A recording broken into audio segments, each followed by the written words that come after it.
Hey, are you a business owner, entrepreneur, or professional? If so, we want you to apply to be a featured guest on our show.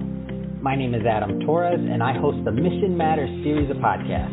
I've recorded over 3,000 episodes, and we are just getting started. How do you know if you'd be a good guest to be on the show? Well, only one way to find out, and that's to apply, but I'm going to let you in on a little secret.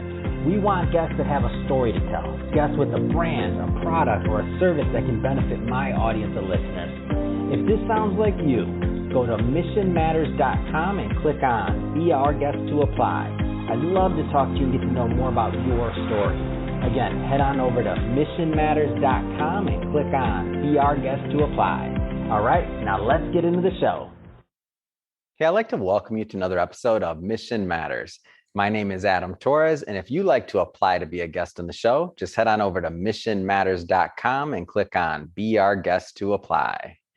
All right, so today I have Ken Mahar on the line, and he's a founder and CEO of Email Broadcasts. Ken, welcome to the show. Thank you, Adam. Pleasure to be here. All right, Ken. So I'm excited to get into email broadcasts. For those that have been watching the show for a long time, they know I'm always talking about email and I have a preference for it. And they're like, what email? Why? Like, there's all these other things. And I'm like, no. So they may not always believe me, but now that's why I brought you on the show. So you're gonna help me with selling this one, of why email is still so important and so relevant. And so we'll get into that and we're gonna have a nice discussion. But just to get us kicked off, I'll start this show like I start them all. With our signature question. So Ken, we at Mission Matters, we amplify stories for entrepreneurs, executives, and experts. So that's our mission here. Ken, what mission matters to you? You know, Adam, I love business. And it may be corny, but I still believe in the American dream. And being a business owner is like the path for many people to achieve their dreams. And it doesn't matter what your background is, or your education level, what part of town you grew up in. I see owning a business as kind of the great equalizer. And when I get to personally help a business thrive by using a super powerful marketing tool like email marketing, I was like, I get goosebumps. And, I also know that there are real people behind the businesses that we help. I'm helping to send a business owner's kids to college. I'm providing employment for their people. I'm helping the end customers that they serve. So that's what helps me sleep at night, what gets me out of bed in the morning. That's awesome. It's amazing. Yeah. And being a business owner myself, I've been able to employ many people beyond myself. And I've also been able to give to the causes that I care about, right? There are like 3 organizations that we support as a company. There's Pencil Promise. We're on a mission to build a school. 1% for the planet, where we give 1% of our sales, not our profits, but our sales, to environmental cause. And then Every Town for Gun Safety, helping to eliminate gun violence. So giving back is part of our mission too. That's awesome. So let's go further into email broadcasts. So I know we've kind of skirted around the topic. Like, obviously, you send emails, you help clients with marketing, but like, tell us specifically, like, just tell us a little bit more about the company. My entrepreneurial journey got started pretty quickly.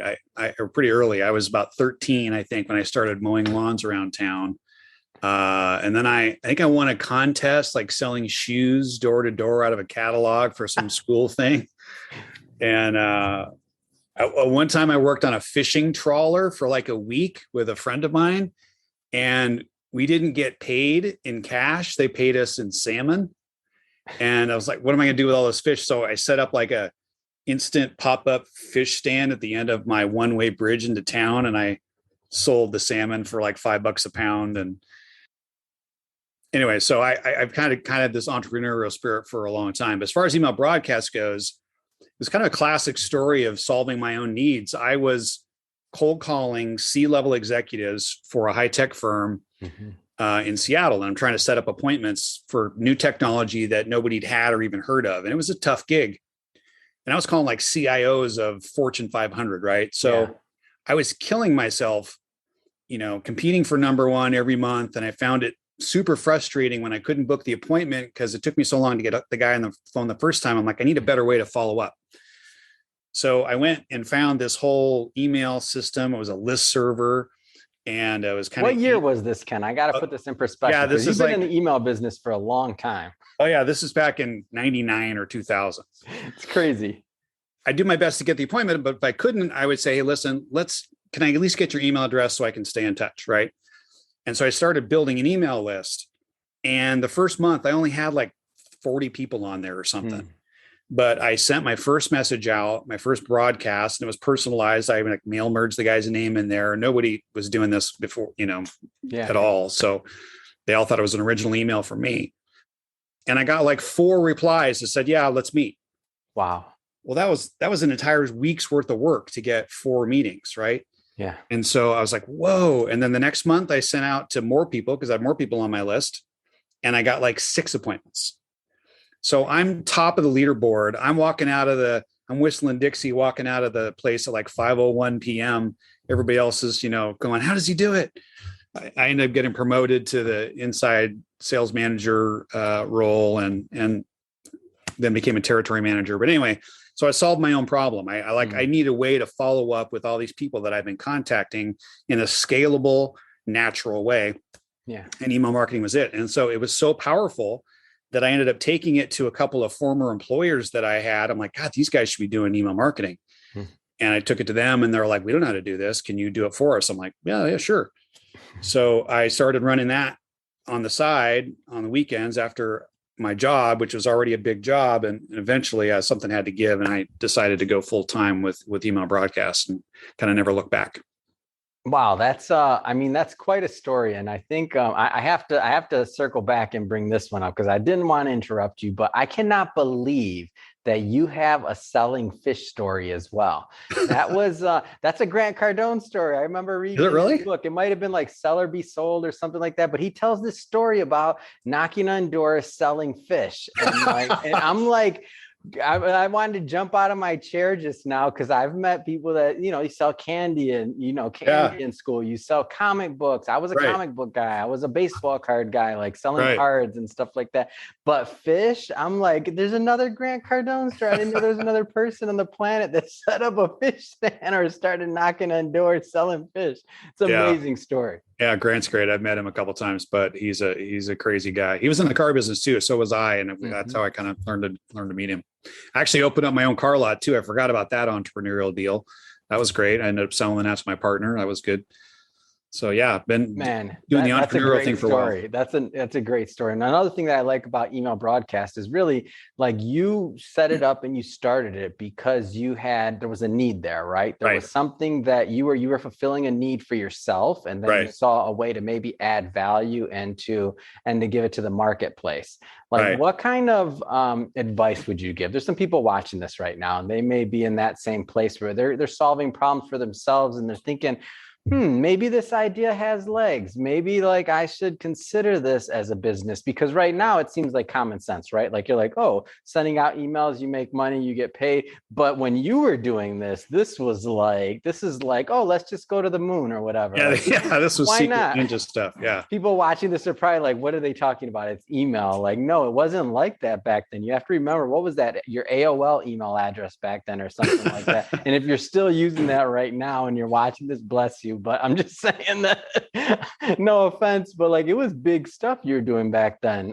So again, circling back to the question, like what kind of advice would you give to people that are maybe solving problems for themselves? They're working for someone full time right now, and they're thinking, maybe this idea or this thing that I'm doing has some legs. Yeah, well, it's a classic entrepreneurial story, right? I mean, a lot of businesses started this way where people are just like, and if you can't think, just sit down and think, make a list of what are the 10 most common annoying things that you deal with every day. And just get your mind to start thinking like that. And if you can't get to 10, don't worry, they're going to come, because the next day you're going to be like, you know what? I always have this problem with this, and you'll figure it out. Quick story. I had this brilliant idea. We used to wake up at night and have these ideas, and I didn't want to turn the light on to write everything down. Yeah. So I'm like, what if I had a pen that had a little light at the end of it? And I thought, I even have the perfect name. I'm going to call it the Night Writer. like this thing. So I got all excited. The next day I looked it up. There was already a pen, and guess what it was called? What? The Night Rider. Come on. Yeah, no, and I had no idea it even existed. And I was so bummed out that somebody had already had my idea, but that'll happen every time. But just keep going until you find one where there isn't, a Night Rider. No, that's great. And so, you're quite a way down the line on your path, 20 years in this. So yeah, there's some people out there that are thinking about a career in marketing, or, let's just call it the new school, right? That are just getting started. And I don't mean by age. I just mean not just they're just coming out of college. I just mean they're just kind of grasping the idea of like what's possible in marketing, and they're interested, whether it's social media, whether it's email, whether it's like, what kind of advice would you give to that newbie that's thinking about kind of going down that path? Well, what's worked for me, I would say, is learn the craft of sales, right? Understand the 7 steps of the sale, understand how to handle objections, and really study that, because that's helped in my, I do all the strategy for our clients. And so I really understand what their product is, what their service is. And I also understand who their competitors are, what the objections are, and all that. And so I use my sales background all the time when I'm writing copy and deciding what kind of automation to set up for our clients. So I would say embrace sales and really learn that. And a lot of people are like, oh God, sales, that sounds dirty or something. Sales is how the world goes around, right? And if you have a negative connotation with sales and you're trying to do marketing, you've got an alignment problem. Yeah. So I would say really adopt sales, understand it, learn it, practice it, maybe even get a sales job. And you're going to be a tenfold advanced on your marketing journey. Like, what's next? Like, bring us a little bit further, because things have changed. And that's the thing, is that people, so the main thing that we're getting here is that, like, I know, and we'll talk about like open rates and things like that, and competition for eyeballs and all this, but things have changed, but there's still a gold mine there. So I'm just trying to give a feel for people, like, sure, it's changed, but like, what's still there? Yeah. Well, you know what? Things have changed, but also things have not. And it's weird, 15 years ago or some people were claiming, oh, email is going to die because nobody, none of the millennials even use email. Yeah. And everybody was like, oh, what's going to happen to email marketing? Well, you know what happened?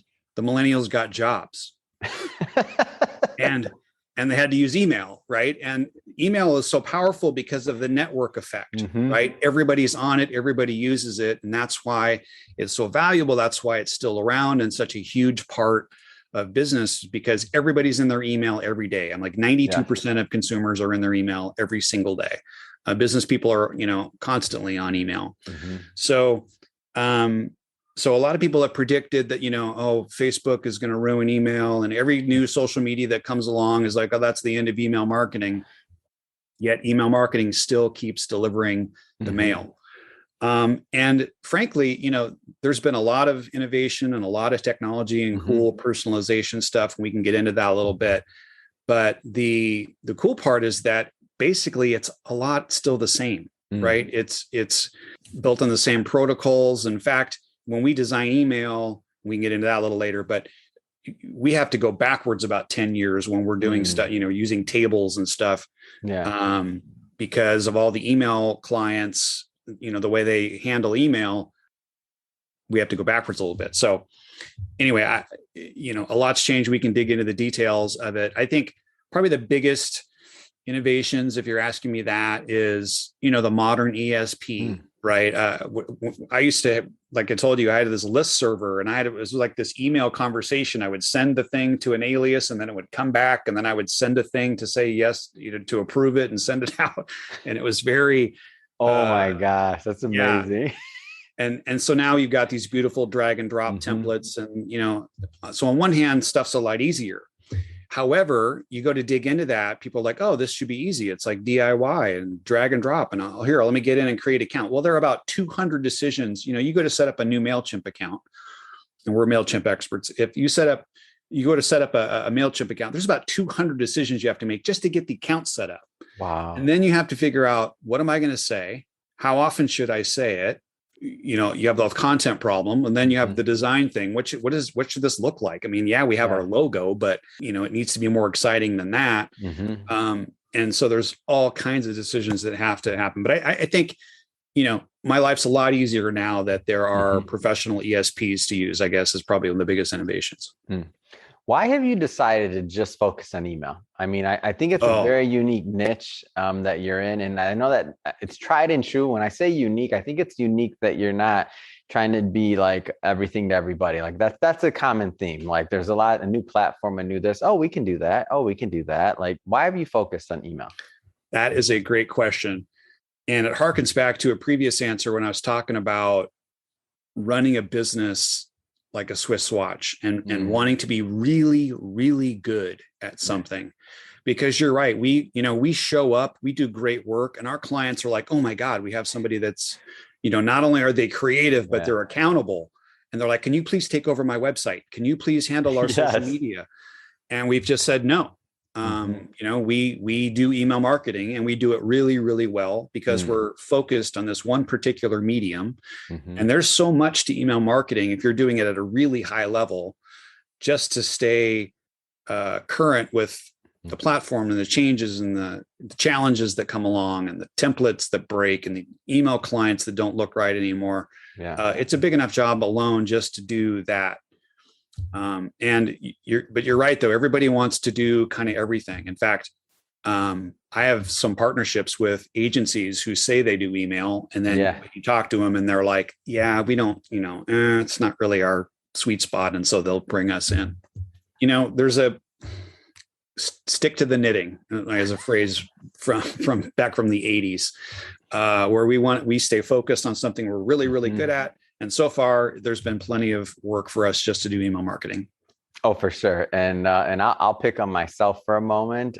So I remember, and specifically with email, I remember some of our clients coming to us, like a couple of them came and I'm like, oh yeah, we could do that. Or we can handle your newsletter. We can do that. And because we do our own, and as a media company, but I forgot like how long it took us to build that process, to build that design, to build, like, we're like 5 designs in to get to where we're at now. And I'm not saying there's not room, there's always room for improvement, but we're like 5 designs in to get to where our newsletter is like an actual, like, great user, or great, I like to think great and getting better user experience for our clients and for our listeners and everything else. So I'm thinking, oh yeah, who does email? Like, we do this, that. Yeah. Oh yeah, we can add that. That can be an add-on where how much are we going to charge? And after like the second client, I'm like, you know what? No more. We're not doing email anymore. Like, yeah, we're not. Let's we'll find you someone. We didn't know you back then, but if I did, I would have 100% referred them to you. But like we put them in good hands for agencies that do that every day.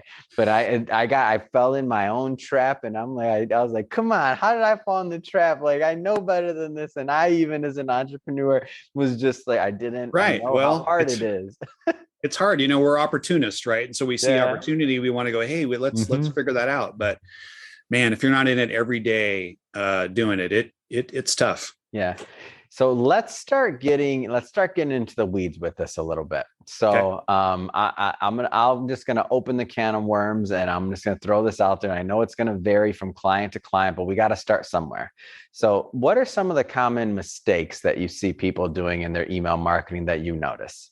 Well, it's interesting. We actually we put on our website at emailbroadcast.com the top 5 classic mistakes that people make. So because they're kind of the same thing. I mean, I've talked to hundreds of business owners, and the same things kind of keep coming up. So I'll tell you a couple of them. I think the first one is they don't really have a strategy or a plan. They beyond like, let's send out some email, let's drum up some business or whatever. And I'm like, okay, well, you should really be looking at your business goals first, right? What are the goals of the company? Are you trying to double sales over the next few years? Are you trying to position yourself as experts in the market? Are you trying to repair your reputation? Are you trying to build a new brand, right? Because email will be different depending on what your overall strategy is. So not a lot of foresight into strategy, I think, is probably one of the biggest things that I see.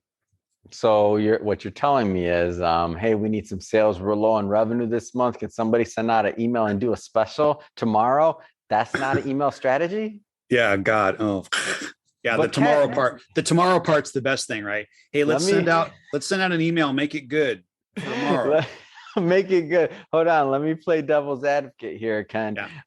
Yeah. But every time we send out an email, we make money and it's working. So why don't we do that? I know. And that's actually the tough thing for me, because they're like, no, it worked. I'm like, yeah, it worked about this much when it could have worked about this much. Oh, right. Like if you had a better strategy and a plan and sent it at the right time, and you really worked on the content and you added more value in the message and you were more creative with the subject line, and, and so, yeah, a lot of people think that, oh, I do email marketing. It's working pretty good. Mm-hmm. And I'm like, you don't even understand the missed opportunities that you have because you're not doing it really, really well. I'm guilty. I'm going to throw myself under the bus. I've done it. Heck, I'll probably do it next month. And I'm sorry to my team right now that's watching. We do have our campaigns. We do have our things, but I was just thinking about it. I'm like, man, we're getting into, so I'm going to try to I didn't know bringing you on, Ken, was going to be I thought I was getting these lessons, but now I'm feeling kind of guilty because I'm making these mistakes, and I'm picking on myself because I know there's other entrepreneurs out there laughing right now, but you're doing it too. So don't laugh too hard. Yeah. Give me another one, Ken. I want another one. This is good. I think the next biggest thing I see is that they're they're relying on one person, right? We talked about this a little bit already, but it's like, oh no, we have Charlie does the email. And I'm like, oh yeah, Charlie, is he your top salesperson? Well, no. Is he award-winning copywriter? What about copy editing? Does he have an English degree? No. What about designer? Is he a designer of the year, candidate for your guys' org? Is he technically, has he wired everything together with the CRM and the join forms and all that? And does your email look perfect in all the different email clients and on a mobile phone as well? Right. And so there's all these skill sets, and they're asking one person to be the master at this. And I'm sure, Charlie's a great guy. For sure. And he's doing what he can, but that's why it looks like, junk. Yeah. Or it looks like everybody else's email and it's not that well written, and there's an occasional mistake and the link is broken and the footer's wrong. And so relying on one person that should be a big signal to people. If we have one guy doing email. Okay. Well, if your business is worth anything, if you're doing anything more than a couple $100,000 a year, you're probably blowing it. Yeah. And the main thing I look at here is that because people don't think about, it's hard. It's kind of hard. It's still hard for me, to wrap my head around, the fact that every time that email sent out, I've recorded over 4,000 episodes. We put out over 30,000 pieces of content at this company as of this point. And that's 4 years in, right? So we're still babies, we're still young. But every single time we push that button or that email goes out, that's actually, in my opinion, more important than our storefront. That's more important. That's your direct connection with who cares about you and your brand. And I used us as an example, but it doesn't matter. It doesn't have to be a media brand, whatever you're selling. The person that opens that email and looks at it, that's your moment in time with them. That's an intimate interaction. They chose to open your email. They could have just deleted it. Right. They cared enough about to give you their interaction, whether it's 5 seconds, 10, or they read the whole thing and they're on it for minutes, whatever. But you're doing that with everybody that's possibly done business with you, which is huge. So they're watching, and they're deciding if they're going to do business with you again. And so when you think about it like that, the pressure, the amount of energy, the space that you put in, all the things you do, I didn't get it at first. When we did our first email newsletter, I was scared.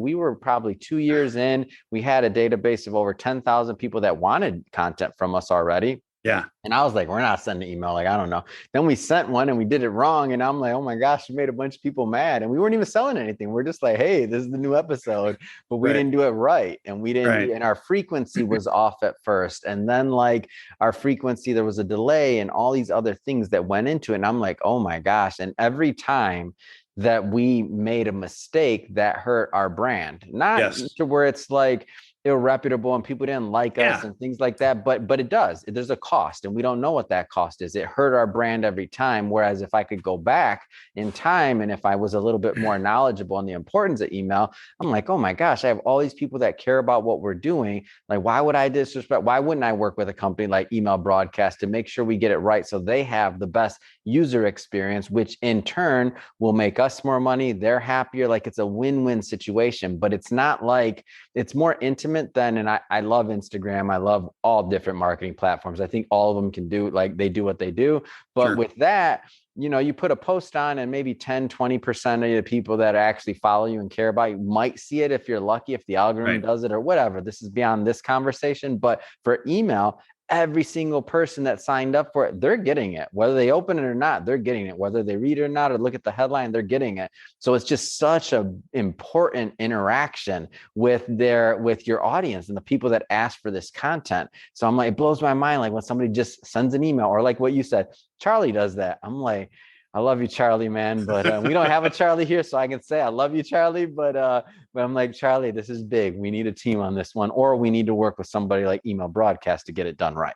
Yeah, there's a lot there you just said that we could unpack. But yeah, it's amazing. I worked in the furniture industry for a while, and I'm kind of an expert in that industry. And I've been doing email marketing for furniture retailers for a long time. And so I speak in Vegas, and there's a company that sends an email about coming to Vegas, and their logo at the top is completely pixelated. Oh. And it's like 5 inches tall. It's like this giant logo. That hurts. And I've reached out, I've tried to contact them. I'm like, hey, you got to use a bigger image size for your logo. I haven't even gotten through. I found somebody else that knew them and sent them an email, and they're still blowing it. So, man, yeah, there are so many ways to screw up an email. You know what? And we found every one of them. I mean, been doing this for 20 years. And so you should see our QA checklist when we go to do an email message, because it contains about 30 things on there that we screwed up at one time or another. And there's about 110, I think there's 110 pieces of checks that we do on an email, because it's when you go to press that button, that's scary. You're like, okay, here's 500,000 impressions on our reputation. Here's something interesting that when you were talking about, boy, this is yes, you were invited to the inbox. That is a privilege that you need to respect. So another big mistake people make is that they overstay their welcome, right? They barrage people with email. And, it worked. Let's send another one. It's like they choke the golden goose, right? They literally are like, we got sales yesterday. Let's send another email today. So that's criminal. You got to stay away from that. You got to control yourself. You got to think about your email as a media channel and a revenue source that you want to be long-term. Yes, you could choke the life out of your email list and get a whole bunch of sales this month. And then you just killed it forever because you overdid it.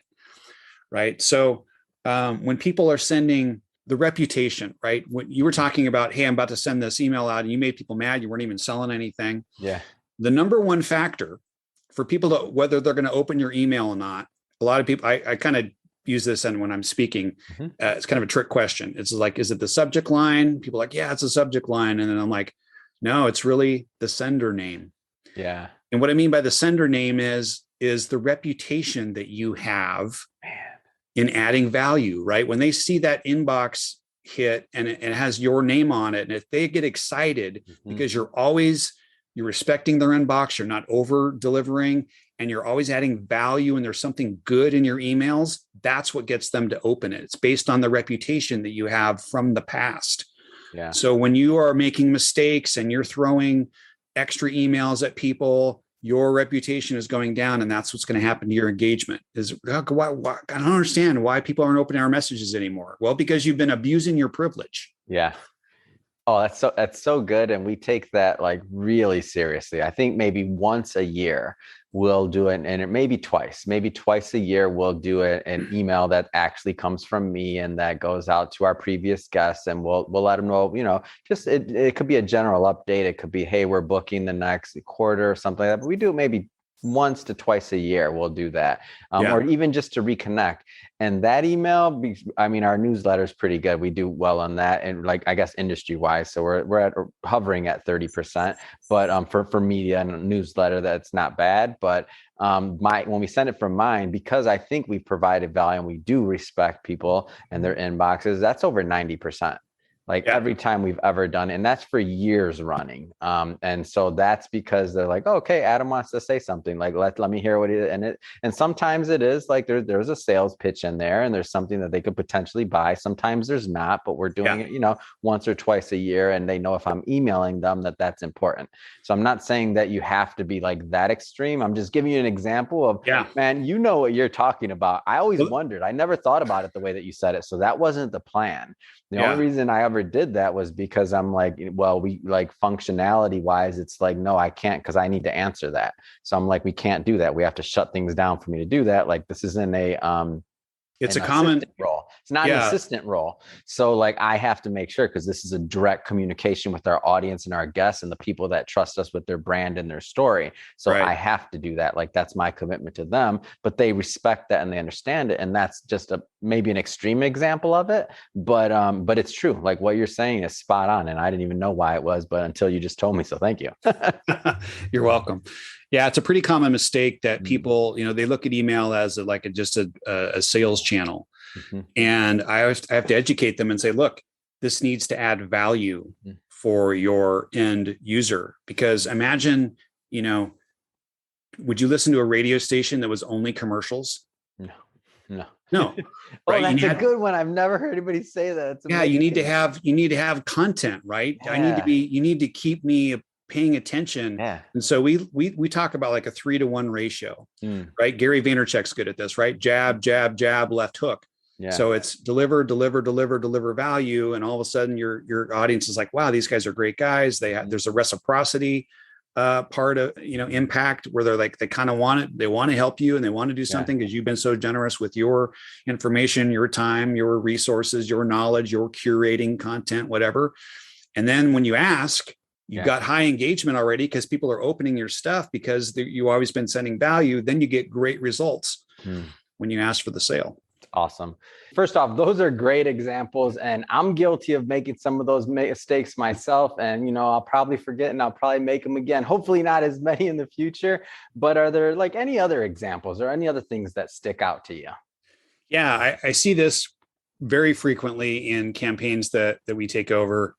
I think maybe one of the biggest ones and most important ones is that people don't use the advanced tactics like leveraging automation and segmentation.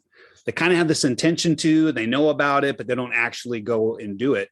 And automation is so powerful. I think it's probably worth 50 to 70% of an email campaign, right? So the idea of automation is to send the right message to the right person at the right time. And the way you do that is you think about your customer's journey and you ask yourself, what message would we send to that person based on where they are with us right now? Right. So let's say they're brand new. They just came to your website and you want to welcome them to your company or your brand. And so you might have a welcome series, right? And then maybe they go and find an actual product or a service that you offer, and there's a landing page and, they sign up there. Well, now they're in what I would call a sales series, right? You put them in a sales funnel and they're on the top of a sales series. So you'd want to have a number of automated messages that are delivering that pitch for that particular product or service. Maybe if you're in e-commerce, having an abandoned cart message and something that's maybe funny. I mean, it needs to be brand on, but maybe it's funny or unusual or whatever, gets your attention and gets people want to continue and make that final purchase. Speaking of the first purchase, right? Having an automated message that acknowledges somebody when they finally make that first purchase, right? Welcome. Hey, you're now a customer of ours. Welcome to the family. Maybe there's an onboarding series. If people buy something that's not simple and they need some education on how to get the most out of your system, have an onboarding series. It could be a VIP acknowledgement. Somebody makes their 10th purchase, or they finally get to, $5,000 total lifetime value. Maybe there's this little celebration email that goes on. So, there's anniversary messages, birthday messages. And then at the end of the life cycle, when people are kind of disengaging from your brand, maybe there's an email series that would work in re-engaging them and bringing them back in. So thinking about that customer journey, setting up those automations, and then also segmenting your audience. Here's a big hint. If you're sending every email to every single person on your email list, you're probably blowing it. Yes. Right? Because they're not all the same. Mm-hmm. And by treating them the same, treating the people that are brand new, just like the people that have been with you for a long time, or people that are disengaged, and treating them all the same, your message is going to be diluted. And you're not really appealing to any particular audience. And the more you do that, the more disengagement your audience is going to have. So you really should be pitching and targeting certain segments of your list with certain messages. And so that is pretty advanced stuff for most people, not what they're doing. They're not really sure how to do it. And so that's kind of the stuff that we've been doing. That's kind of next level and taking your email game to the next step. Man, that's such a great tip. And you just gave me an idea here. So we do a lot of what we do here is helping people set up and launch their own podcasts. And we do all the editing in the back end.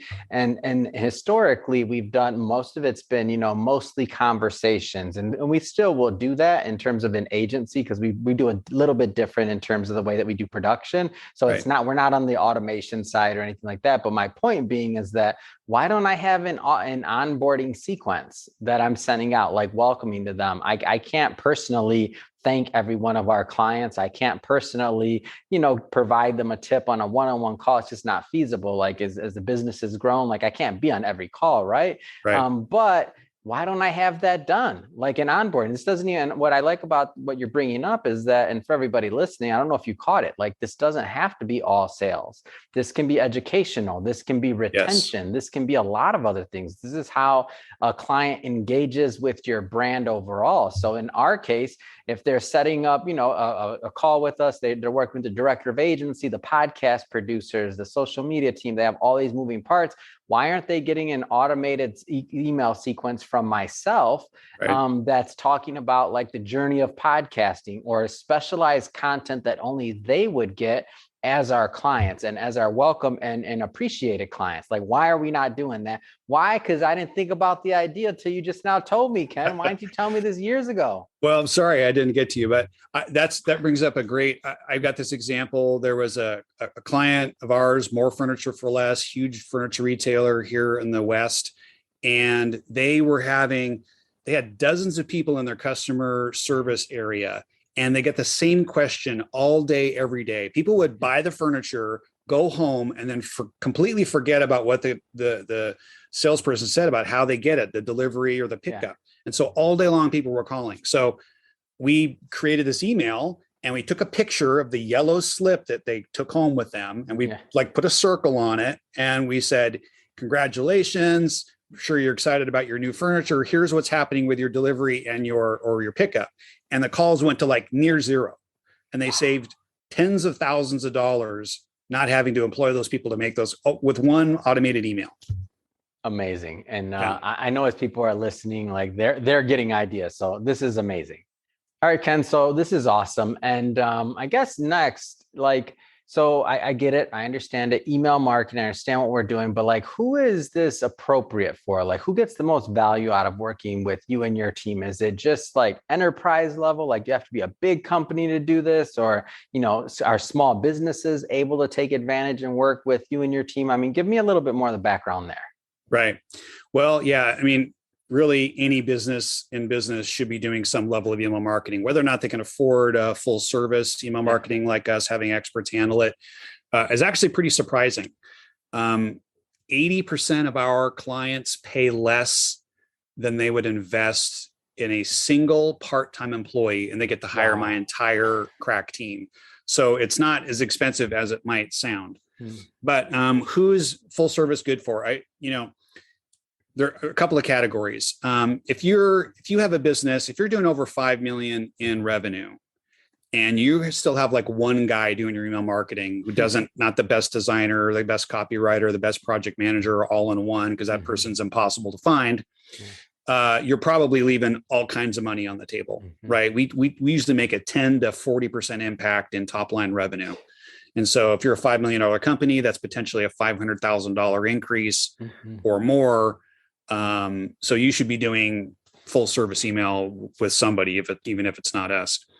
But there's a couple of other categories that kind of people fall into. If you have something complicated, like if you have a complicated product or service that kind of needs a buyer education to go along with it, that's red flag. You should be probably doing really good email marketing. If you have a long sales cycle where there's like a lot of nurturing that's needed, that's a key indicator.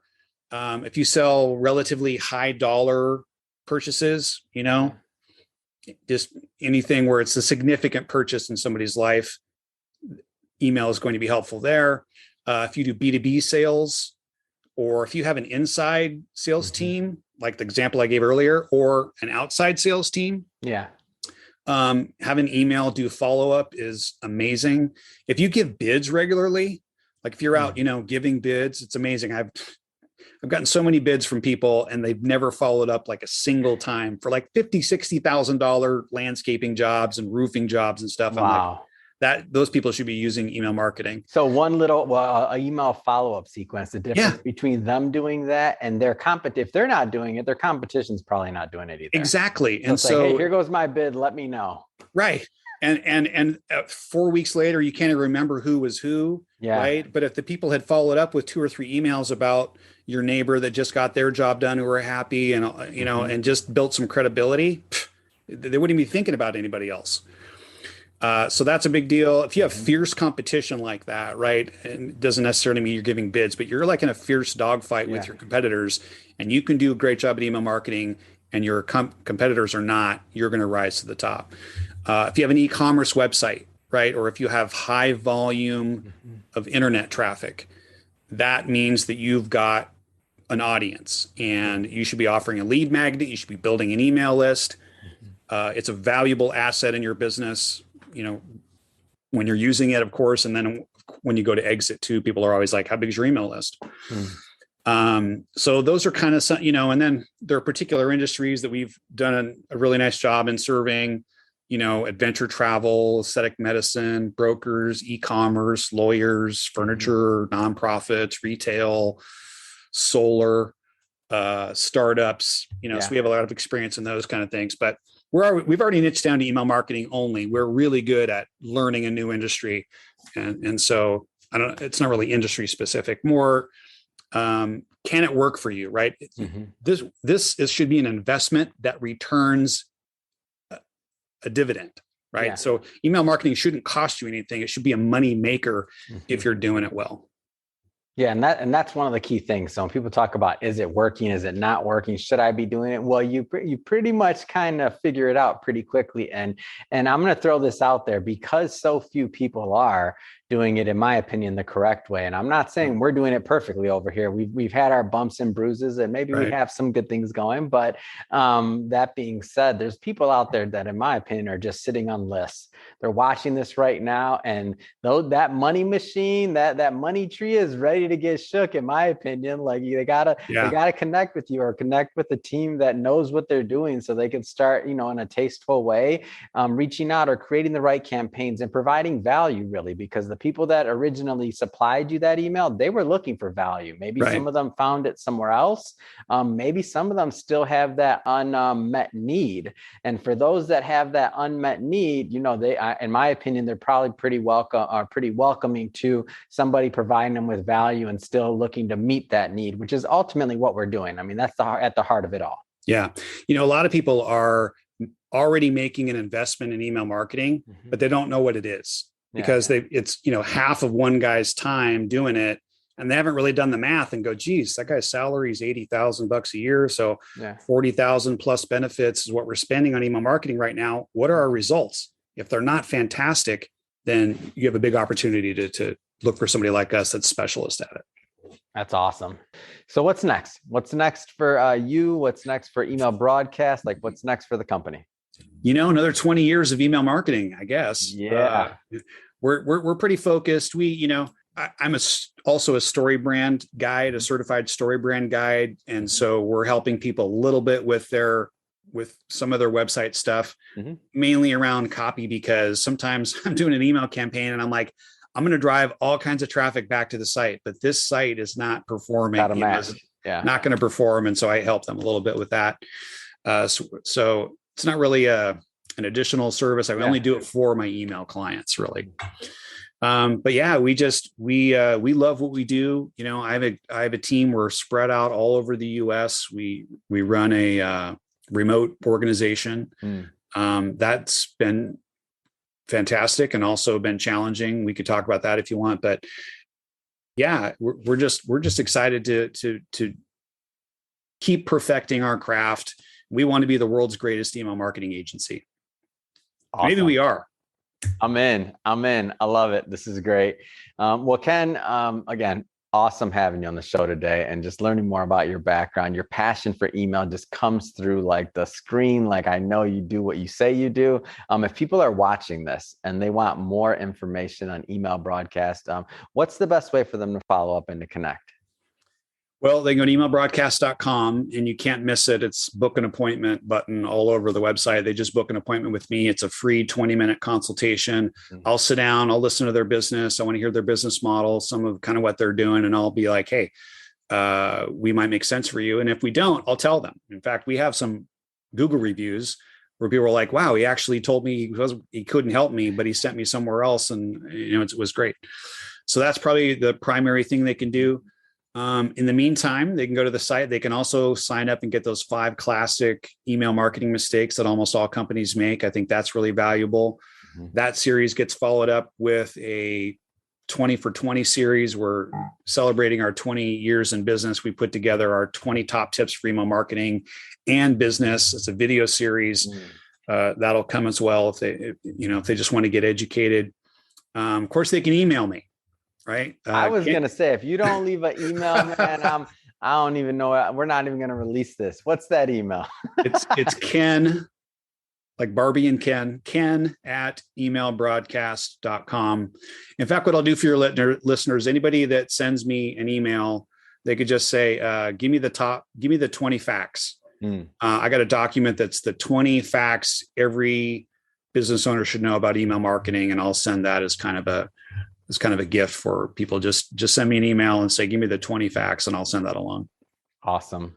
Well, Ken, really appreciate you coming on the show today and really just sharing more about your background, the mission behind what you're doing to help your clients and really to generate value across the board for the people that are opening the emails, for the people that are sending them, for the businesses, the jobs that are being created. I mean, it's just a great story.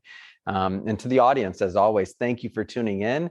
Hope you got a lot of value out of this. Hope you enjoyed it. If you did, especially if you're a first-time listener, hit that subscribe button. We definitely want you to be a return listener and visitor. Have many more great mission-based guests and entrepreneurs coming on, and don't want you to miss any of those. And Ken, really, it has been a pleasure. Thank you.